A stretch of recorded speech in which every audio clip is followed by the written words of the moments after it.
I wanted to make a distress tray for my kitchen table, so I hit up Dollar Tree for some supplies. I found these little wooden cars and thought the wheels of these would be great for making the feet to my tray. Dollar Tree didn't have the size board that I needed, so I just went out to my garage and grabbed a long board. Honestly, you can use any board you have, any size will work for this project. Now you may be able to use your scissors for this next portion, but I actually used wire cutters and it worked really well. I cut off the dowel rods that were connecting the wheels to the cars, so I was just left with the little circles.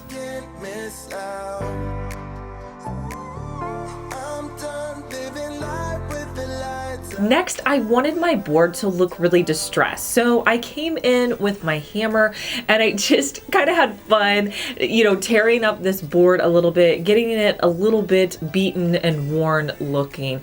You can do this with a hammer, you can use pretty much anything to do this with. Next, I took the circles and I glued them to the outside of my board to make little feet. And I doubled them up so that I had two little wheel circles. If you wanted it to be higher, you could always add in additional little circles.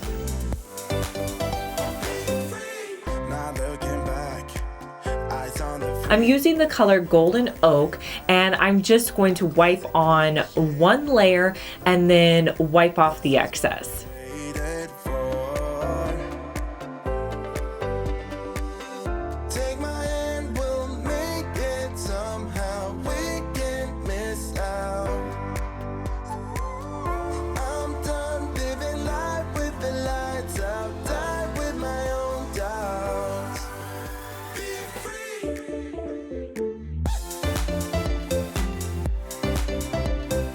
That's all there is to making this cute tray. Next, what I did with it was I put it out on my kitchen table. I'm just gonna decorate it with some plants and a book and some candlesticks. And here's a look at how the tray turned out.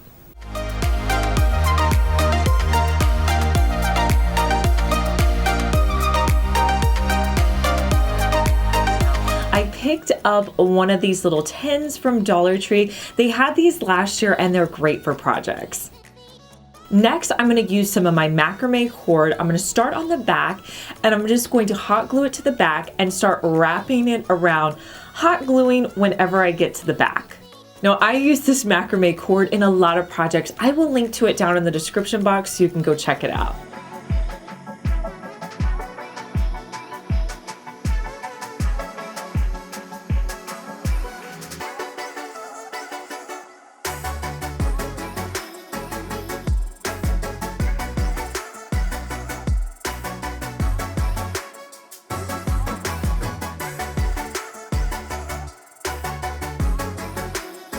Next, I wanted to spray paint this piece, so I'm going to be taping off the top half of it. So I'm just going to take my painter's tape and go about halfway up and tape it off.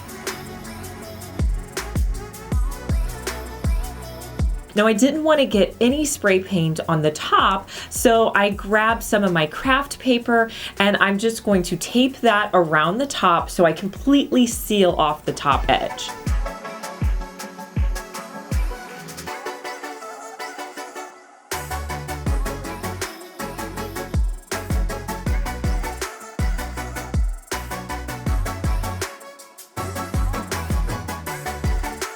Next, I'm going to flip it upside down and I'm going to come in with my spray paint.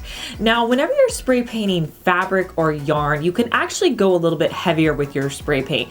So I went in and only did one coat of this black spray paint by Rust-Oleum. Next, I removed the tape and I set it out in my hallway, and I'm gonna add in one of my favorite new plants. This is a hanging plant that I got at IKEA, and I'm just going to put that in and kind of move the branches around, and I just think this looks so gorgeous.